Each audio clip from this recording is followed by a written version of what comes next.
வணக்கம் நண்பர்களே, welcome to our channel. இன்னைக்கு நம்ம ஐபிஎல்ல 14வது மேட்சான டிசி வெர்சஸ் ஜிடிக்கான ப்ரிவியூ தான் நம்ம பார்க்க போறோம். இந்த மேட்ச் வந்து ஏப்ரல் 8ஆம் தேதி புதன்கிழமை வந்து நடக்குது. டெல்லியில இருக்கக்கூடிய அருண் ஜெட்லி ஸ்டேடியம்ல தான் இந்த மேட்ச் நடக்குது. ஸோ ஒரு 7 மணிக்கெல்லாம் நம்மளுடைய டெலகிராம் சேனல்ல ரெடியா இருங்க. ஜாயின் பண்ணாதவங்க ஜாயின் பண்ணிக்கோங்க. டாஸ்ல இருந்து டீம்ஸோட பிளேயிங் வந்து எல்லாமே நம்ம சேனல்ல ஃப்ரீயா ப்ரொவைட் பண்ணிட்டு இருக்கோம். ஜாயின் பண்ணாதவங்க ஜாயின் பண்ணிக்கோங்க. ஸோ அதுக்கப்புறம் நம்ம டைரக்டா பார்க்கக்கூடியது பிட்ச் ரிப்போர்ட். ஸோ இந்த மேட்சுக்கான பிட்ச் ரிப்போர்ட் நம்ம பார்த்துடலாம். ஸோ அருண் ஜெட்லி ஸ்டேடியம் அப்படின்னாலே எனக்கு தெரிஞ்ச நான் சொல்றேன், பேட்டிங்க்கு வந்து ரொம்பவுமே வந்து பாத்தீங்கன்னா ஒரு ஃப்ரெண்ட்லியான பிட்ச். காரணம் என்ன அப்படின்னா, பவுண்டரி லைனை பாருங்களேன். ஆஃப் சைட் லெக் சைட்லாம் பார்க்கும்போது 67, 60 இதெல்லாம் ஒரு பவுண்டரி லைனே கிடையாது. ரொம்ப சின்னதா இருக்கும். ஸோ ஈஸியா 6 அடிக்கக்கூடியதா இருக்கும். அண்ட் ஸ்ட்ரைட்லேயும் வந்து 73 தான் போட்டிருக்காங்க. அது மட்டும் இல்லாம பிச்சோட தன்மையை வந்து பாத்தீங்கன்னா பொதுவாக இது ரன்களை எடுக்கக்கூடிய மைதானம். ஏன்னா அவங்களே சொல்லிட்டாங்க, இது வந்து பேட்டிங்க்கு ரொம்ப ஃப்ரெண்ட்லியா இருக்கும். நீங்க 180 பிளஸ் ஒரு 190 பிளஸ் அடிக்கலாம். ஆனா லாஸ்ட் மேட்ச் ஏன் தான் மும்பை அவசரப்பட்டு அவுட் ஆனாங்கன்னு இன்னும் நமக்கு தெரியல. அண்ட் அதே போல வந்து பாத்தீங்க அப்படின்னா, மகேஷ் கார்த்திக் வந்து ஒரு மாதிரியான ஸ்டேட்மெண்ட் சொல்லியிருக்காரு. கெவின் பீட்டர்சன் வந்து ஒரு மாதிரியான இது சொல்லியிருக்காரு. ஸோ அதை நீங்க பாத்தீங்கன்னா உங்களுக்கு தெரியும். அவங்களும் நம்மளும் சொன்னது போல தான் சொல்றாங்க, பிச்சோட எல்லைகள் அப்படின்னா பவுண்டரி லைன் வந்து ரொம்ப சின்னது. இந்த பவுண்டரி லைன்ல எங்க ஊரோட பையன் கூட நல்லா விளையாடுவாங்க, அந்த மாதிரி தான் இருக்கும் போல. ஸோ அதை தான் அவங்க வந்து சொல்றாங்க. அண்ட் ஓவராலா பார்த்தோம் அப்படின்னா நமக்கு வந்து இது வரைக்கும் ஒரு மேட்ச் நடந்திருக்கு இந்த சீசன்ல. Already MI versus DC match. அந்த மேட்ச்லயும் பாத்தீங்க அப்படின்னா பேட்டிங் செகண்ட் பண்ண டிசி வந்து ஈஸியாவே மேட்ச் வந்து வின் பண்ணிட்டாங்க. அண்ட் 0ல இருந்து 150க்குள்ள போல 150க்கு 169க்குள்ள 2 இன்னிங்ஸ், 164 162ங்கிறதுனால 169க்குள்ள 2 இன்னிங்ஸ் விளையாடிட்டாங்க. போன வருஷம் எடுத்துக்கிட்டீங்க அப்படின்னா ஒரு 7 மேட்ச் கிட்ட அந்த பிட்ச்ல ஆடினாங்க. ஸோ அப்போ வந்து பேட்டிங் ஃபர்ஸ்ட்டும் சரி பேட்டிங் செகண்டும் சரி ஈக்குவலாக தான் வின் பண்ணாங்க. 3-3 அப்படிங்கிற மாதிரி தான் இருந்தது. ஒரு மேட்ச் வந்து சூப்பர் ஓவர் போச்சு, உங்களுக்கு தெரியும். அண்ட் நல்லாவே ஹை ஸ்கோர் வந்தது போன மேட்ச். போன இயர்ல வந்து 7 மேட்சுமே அதிகமாக ஸ்கோர் வந்தது. அப்போ 190ல தான் போன வாட்டி அதிகமாக ஸ்கோர் வந்ததுன்னு உங்களுக்கு ஞாபகம் இருக்கும்னு நினைக்கிறேன். அண்ட் ரீசெண்டாக நடந்த மேட்ச் ஒரு 6 மேட்ச் லாஸ்ட்டாக நடந்த 6 ஐபிஎல் மேட்ச் ரிசல்ட் இந்த பிட்சில் பார்க்க போகிறோம். இது வந்து உங்களுக்கு தெரியும், இது வந்து எம்ஐ வெர்சஸ் டிசி இந்த வருஷம் நடந்த மேட்ச். ஃபாஸ்ட் ஸ்பின்னர்ஸோட இது எல்லாமே இருக்கு. இந்த 5 மேட்சுமே வந்து பாத்தீங்கன்னா போன வருஷம் நடந்தது. இங்க பாருங்க, ஒரு 200, ஒரு 180 பிளஸ், ஒரு 200, 160 பிளஸ் சொல்லி பேட்டிங்க்கு நல்ல சாதகமாக தான் வந்திருக்கு. அண்ட் ஃபாஸ்ட் ஸ்பின்னர்ஸை பொறுத்த வரைக்குமே ஃபாஸ்ட் நல்லாவே இந்த கிரவுண்ட்ல வந்து விக்கெட் எடுப்பாங்க ஓரளவுக்கு. ஸ்பின்னர்ஸும் அவங்களுக்கு ஈக்குவலாக கொஞ்சம் விக்கெட் எடுக்கிறதுக்கான வாய்ப்பும் பிரகாசமாக இருக்கும். பொதுவாக இவ்வளவுதான் இந்த கிரவுண்ட்ல வந்து ஸ்டேட்ஸ் பேட்டிங்க்கு நல்லா சப்போர்ட் இருக்கும். ஃபர்ஸ்ட் பேட்ஸ்மேன் வந்து என்ஜாய் பண்ணி ஆடலாம். ஸ்கோர் வந்து பாத்தீங்கன்னா ஒரு 190 பிளஸ் கூட வரது வாய்ப்பு இருக்கு. அதே போல ஃபாஸ்ட் பவுலர்ஸ் வந்து நல்லாவே விக்கெட் எடுப்பாங்க. ஸ்பின்னர்ஸ் வந்து பாத்தீங்க அப்படின்னா ஃபாஸ்ட் 2 விக்கெட் எடுக்காங்கன்னா ஸ்பின்னர் 1 விக்கெட் எடுப்பாங்க. ஃபாஸ்ட் 10னா ஸ்பின்னர் வந்து ஒரு 5 விக்கெட் அந்த மாதிரி எடுக்கிறதுக்கு வாய்ப்புகள் இருக்குது. அடுத்ததா 2 டீமுக்கான ஹெட் டு ஹெட் 7 மேட்ச் ஆடி இருக்காங்க டிசி வெர்சஸ் ஜிடி. அதுல 3 டிசி 4 ஜிடி. ஜிடி சைடு கொஞ்சம் அட்வான்டேஜ் இருக்கு. அண்ட் 224 ஹை ஸ்கோர், 157 தான் low score. 220 high score, low score 87. So DC கூட வந்து ஜிடி விளையாடும் போது டிசியோட குறைந்த ஸ்கோரே 157. அப்போ எவ்வளவு ஸ்ட்ராங்கா ஆடி இருக்காங்கிறத பார்த்தா தெரிஞ்சுக்கணும். ஸோ நல்லா ஆடுறாங்க. அண்ட் இப்போ வந்து நம்ம டைரக்டா வந்து ப்ரிவியூ பார்த்தலாம். டிசி வெர்சஸ் இது பாசிபிள் பார்த்தோமா, பெஸ்ட் கேஎல் ராகுல், நிஷங்கா, நிதிஷ் ராணா நீங்க ஆடுவாராங்கிறது கொஞ்சம் டவுட்ஃபுல்லா தான் இருக்கு. ஏன்னா 2 மேட்சா ஒன்றும் ஆடல. Sameer Rizvi, Axar Patel, Stubbs, Miller, Vipraj, Kuldeep, Ngidi, Nattu, Mukesh Kumar. So இவங்க வந்து சேம் பிளேயிங் 11 தான் ஆடுவாங்க. ஏன்னா 2 மேட்சும் வின்னிங் டீம் கொடுத்துருக்காங்க. இங்க வந்து Sai Sudharsan, Gill, Buttler, Phillips, Sundar, Shahrukh Khan, Tewatia, Rashid Khan, Rabada, Sharma, அடுத்தது சிராஜ் அண்ட் பிரசித் கிருஷ்ணா.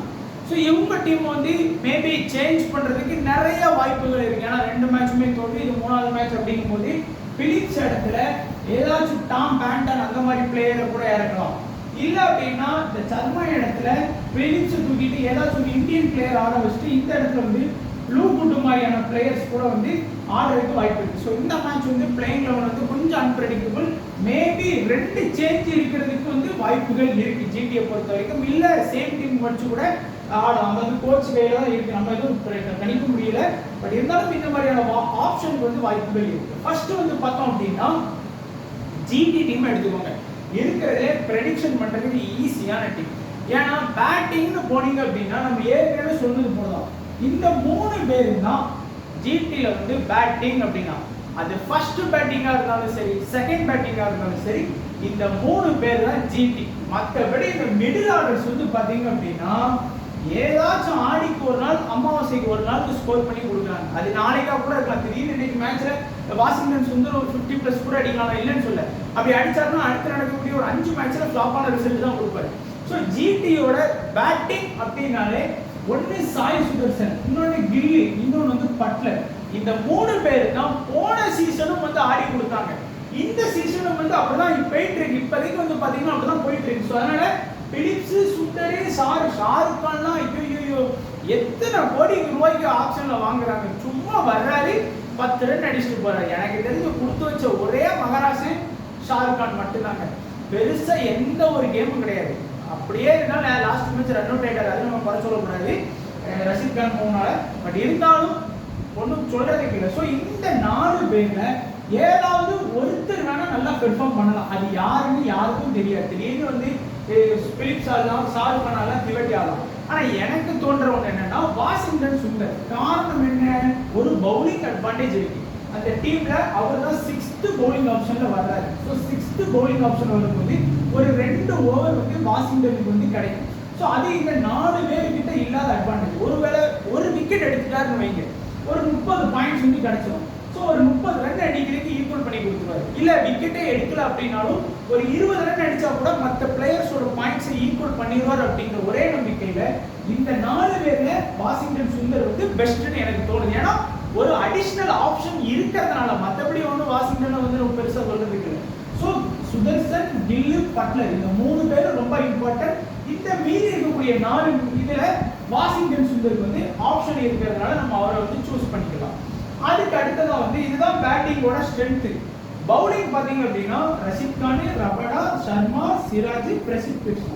இதுல நம்ம ஏற்கனவே எப்பவும் பார்த்ததுதான். ஃபர்ஸ்ட் பவுலிங்னாலும் சரி, செகண்ட் பவுலிங்னாலும் சரி, ரஷீத் கான் கிட்ட இருந்து முன்ன இருந்த ரஷீத் கான் இல்லை. ஸோ அதிகபட்சம் நீங்க எதிர்பார்க்க முடியுது ஒரு விக்கெட் வரைக்கும் நீங்க ரஷீத் கான் கிட்ட எதிர்பார்க்கலாம்.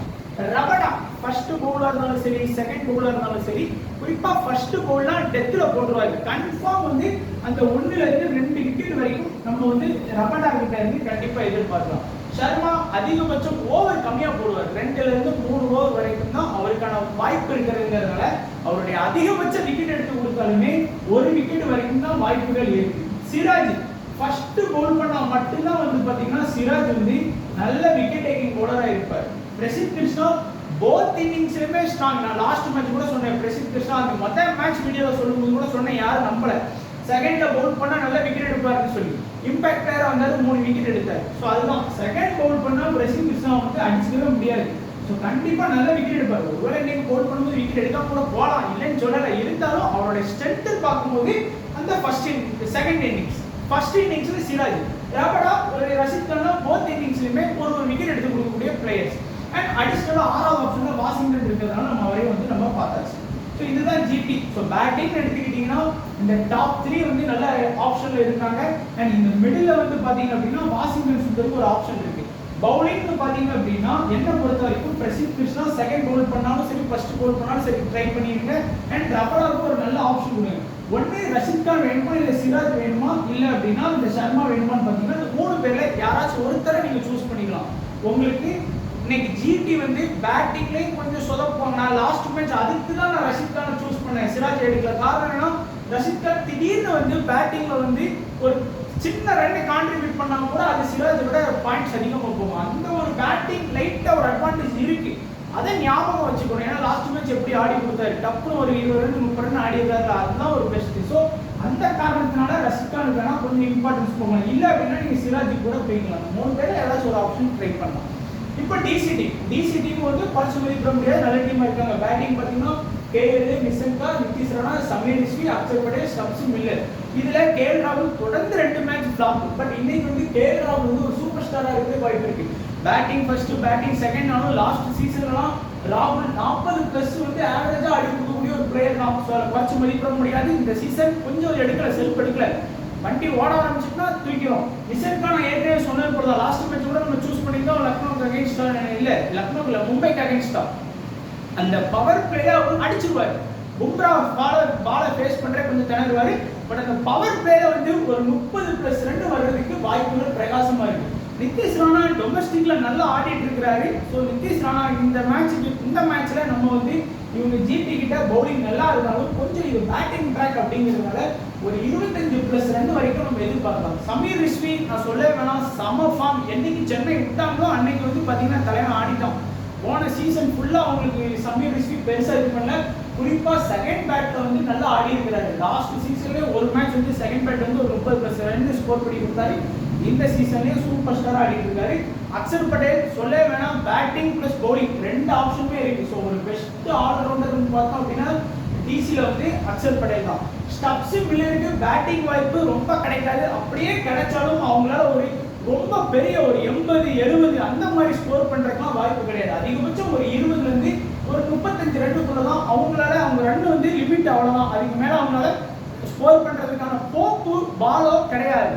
ஸோ இவ்வளவுதான் இவங்களுடைய பேட்டிங். ஸோ என்ன பொறுத்த வரைக்கும் நான் இன்னைக்கு பர்சனலா வந்து ராகுலுக்கு வந்து இது பண்ணுவேன். ஏன்னா ராகுல் 2 மேட்ச் ஃபிளாப், அதே போல அக்ஷர் பட்டேல். ஸோ இது 2 ரொம்ப முக்கியமா இருக்கும். அண்ட் நிஷாந்த் காவா சமீர் ரிஷ்வியாங்கிறது உங்க கையில இருக்கு. ஏன்னா நான் வந்து பெருசா ஸ்டப்ஸ் மில்லருக்கு வந்து அந்த ஹோப் வந்து ரொம்ப கம்மிங்க, ரொம்ப வாய்ப்பு கம்மி. ஸோ அந்த காரணத்தினால நம்ம இது கொஞ்சம் இது பண்ண வேணாம். ஸோ சமீர் ரிஷ்வியா இல்லைன்னா நிஷாந்த் காவாங்கிறத நீங்களே வந்து சூஸ் பண்ணலாம். ஸோ பவர் ஹிட்டர் நல்ல ஃபார்ம்ல இருக்கக்கூடிய பிளேயர்னா இது பண்ணிக்கலாம். அண்ட் பவுலிங் ஆப்ஷன் பார்த்தீங்கன்னா 6 பவுலிங் ஆப்ஷன் வச்சிருக்காங்க. உங்களுக்கே தெரியும், Mukesh, Nattu, Ngidi, Kuldeep, Vipraj, Axar Patel 6 bowling option வச்சிருக்காங்க. இதுல இனிஷியல் அட்டாக் பண்ணக்கூடிய போர்வி இங்கிடியும் முகேஷ் குமார் தான் இனிஷியல் அட்டாக் பண்ணுவாங்க. இனிஷியல் சுதர்சன், கில்லு, பட்லர் அவ்வளவு சீக்கிரம் வந்து விக்கெட் விட மாட்டாங்க நமக்கு தெரியும். ஸோ டெத்தில் அட்டாக் பண்ணக்கூடிய நட்டு இருக்காரு, மிடில் அட்டாக் பண்ணக்கூடிய குல்தீப் யாதவ், விப்ராஜ் அண்ட் அக்ஷர் பட்டேல். இதுல வந்து இந்த விப்ராஜ், குல்தீப் யாதவ் 2 பேருமே ஃபர்ஸ்ட் பவுலிங் பண்ணும்போது லாஸ்ட் சீசன்லலாம் நல்லா விக்கெட் எடுத்துருக்காங்க. ஸோ ஃபர்ஸ்ட் பவுல் பண்ண வரும்போது நல்லா இம்பார்ட்டன்ஸ் கொடுங்க. அதே போல இங்கிடி வந்து போத் இன்னிங்ஸ்லயுமே 1லேருந்து 2 விக்கெட் எடுத்து கொடுத்துருவாரு. முகேஷ் குமார் அவருடைய ஃபர்ஸ்ட் இன்னிங்ஸ்ல தான் அதிகபட்சம் 1லேருந்து 2 விக்கெட் வருது. செகண்ட் பவுல் பண்ணா முகேஷ் குமார் கிட்ட பெருசா விக்கெட் வரல, கொஞ்சம் கவனமா இருங்க. நட்டு வந்து பாத்தீங்கன்னா போத் இன்னிங்ஸ்லயுமே ஸ்ட்ராங், பட் குறிப்பா ஃபர்ஸ்ட் இன்னிங்ஸ்ல வந்து நல்லா ஸ்ட்ராங்கா இருக்காரு. காரணம் என்ன, டெத்ல வந்து நட்டு தான் அட்டாக் பண்ணுவார். லாஸ்ட் மேட்ச் கூட 2 ஓவர் கிட்ட டெத்ல அட்டாக் பண்ணாரு. குல்தீப் இங்கிடி கூட வந்து பாத்தீங்கன்னா அட்டாக் பண்ணாரு. ஸோ இங்கிடி நட்டு 2 பேரும் ஃபர்ஸ்ட் பவுல் செகண்ட் பவுல்னாலும் இம்பார்ட்டன்ஸ் கொடுத்துருங்க. காரணம் டெத்ல அட்டாக் பண்றாங்க. குல்தீப் யாதவ் ஃபர்ஸ்ட், இது ஃபர்ஸ்ட். அக்ஷர் பட்டேல் வந்து போத் இன்னிங்ஸ்லயுமே பவுல் பண்றாரு, பட் பேட்டிங் பேக்கப் இருக்கு. ஸோ பவுலிங் ஆப்ஷனை பொறுத்த வரைக்கும் ஃபர்ஸ்ட் அடிஷனல் ஆப்ஷனோட இருக்கக்கூடிய அக்ஷர் பட்டேல் கண்டிப்பா தேவை, இங்கிடி நட்டு தேவை. பட் இதுல வந்து குல்தீப் யாதவ் நீங்க ஆட் பண்ண முடிஞ்சா ஏதாச்சும் ஒரு பிளேயர் பேர் ஆட் பண்ணுங்க. குறிப்பா ஃபர்ஸ்ட் இன்னிங்ஸ்ல குல்தீப் பவுலிங் பண்ண மாதிரி இருந்தா ட்ரை பண்ணிருக்கேன். இப்போ வந்து நம்ம பார்க்கக்கூடியது எக்ஸ்பெக்ட் பண்ணக்கூடிய அந்த 12 பேர் யாரு. ஃபர்ஸ்ட் இங்க வந்து பாத்தீங்கன்னா சுதர்சன், கில்லி, பட்லர் இந்த டாப் 3. அதே போல பிரசித் கிருஷ்ணா, ரபடா, சுந்தரா, ரஷித் கானா அப்படிங்கிறத நீங்க சூஸ் பண்ணலாம் 6வது ஆப்ஷன். இங்க வந்து பாத்தீங்கன்னா கேஎல் ராகுல், அக்ஷர் பட்டேல், இங்கிடி, நட்டு, குல்தீப் யாதவ். ஸோ 5 பேரு. நிஷாந்த் காவா, சமீர் ரிஷ்வியாங்கிறத நீங்களே சூஸ் பண்ணிக்கலாம். உங்களுக்கு தெரியும்ல யார் இன்னைக்கு நம்ம கொஞ்சம் போகலாம் அப்படின்னு ஒரு ஆப்ஷன் இருக்குல்ல. ஸோ இந்த 2 பேர்ல யாராச்சும் ஒருத்தருக்கு வந்து நீங்க வந்து சூஸ் பண்ணிட்டு போகலாம். அண்ட் கேப்டன், வைஸ் கேப்டன் கொடுத்தோம் அப்படின்னா கேஎல் ராகுலுக்கு வந்து கேப்டன் விசி ஆப்ஷன் கண்டிப்பா போகலாம். அக்ஷர் பட்டேலுக்கு கேப்டன் விசி போகலாம், நட்டுக்கு வந்து கேப்டன் விசி போகலாம், இங்கிடிக்கு வந்து கேப்டன் விசி போகலாம். குறிப்பா ஃபர்ஸ்ட் பவுல் பண்ண அந்த 2 பவுலருக்கு வந்து போயிருக்கு. இங்க வந்து பாத்தீங்கன்னா இந்த 3 பேருக்குமே கேப்டன் வைஸ் கேப்டன் இருக்கு. பட்லர் வந்து ரொம்ப ஃபார்ம் அவுட். இந்த ஃபார்ம்லாம் பட்லர் ஆனா ஜிடி வந்து சென்னைக்கு கீழே தான் இருப்பாங்க. ஏன்னா வேர்ல்டு கப்ல நீங்க பார்த்துருப்பீங்க பட்லரோட சிறப்பான ஆட்டத்தை வேர்ல்டு கப்ல பார்த்துருப்பீங்க. ஸோ அந்த சிறப்பான ஆட்டத்தை இப்போ கண்டினியூ பண்ணிட்டு இருக்காரு. இருந்தாலும் அந்த பட்லருங்கிற பிராண்ட் நேமுக்கு தான் இதெல்லாம் நம்ம ட்ரை பண்ணிட்டு இருக்கு. ஸோ நான் பொறுத்த வரைக்கும் நான் சொன்னேன், கிரீன் வந்து இத்தனை கோடி ரூபாய் எடுத்து நான் மொத்த மேட்ச்ல இருந்து சொல்லிட்டு இருக்கேன். இது நான் பெருமையெல்லாம் சொல்லல. என்ன அப்படின்னா இந்தியா பிட்ச் அப்படிங்கிறது கம்ப்ளீட்டா வேற. என்ன ஒரு நம்ம சர்ஃப்ராஸ் கான் வந்து அடிச்சா பாருங்க 75 லட்சம் ரூபாய்க்கு எடுத்துது. அதை ஒரு இத்தனை கோடி ரூபாய் வாங்கணும் அடிக்க முடியாது. அதுதான் இந்தியா பிச்சிங் இருக்கு, அது ஒரு ரீசன் இருக்கு. இருந்தாலும் பட்லர் வந்து உண்மையிலே ஃபார்ம் அவுட் ஆயிட்டார். அதே போன சீசன் பட்லர் வேற, அது கதை வேற, 40-50 ரன் அடிச்சாரு. இந்த சீசன் வேர்ல்டு கப்ல பட்லர் ஆடல. பட் திடீர்னு கம்பேக் கொடுக்கும், அதை நான் சொல்ல முடியாது. ஜோசியம் பார்ப்பேன் இல்லை இது பார்க்கணுமா, அது இருந்தாலும் ஒரு கவனமா பார்த்துக்கோங்க இப்போ. ஸோ இந்த 2 பேர் கேப்டன் வைஸ் கேப்டன், இந்த 3 பேருமே சிஎன்பிசி எடுக்கலாம். பவுலிங் ஆப்ஷன்ல பார்த்தீங்கன்னா பிரசித் கிருஷ்ணாக்கு வந்து செகண்ட் பவுல் பண்ணான். ரபடாக்கு வந்து போத் இன்னிங்ஸ்லுமே ஒரு கேப்டன் வைஸ் கேப்டன் ஆப்ஷன் கொண்டு போகணும். ஸோ அவ்வளோதான் நண்பா நம்மளுடைய ப்ரெடிக்ஷன். ஸோ வீடியோ கண்டிப்பாக பிடிச்சிருந்தாங்க, பிடிச்சிருந்தா லைக் பண்ணுங்க, உங்கள் நண்பர்களுக்கு ஷேர் பண்ணுங்க.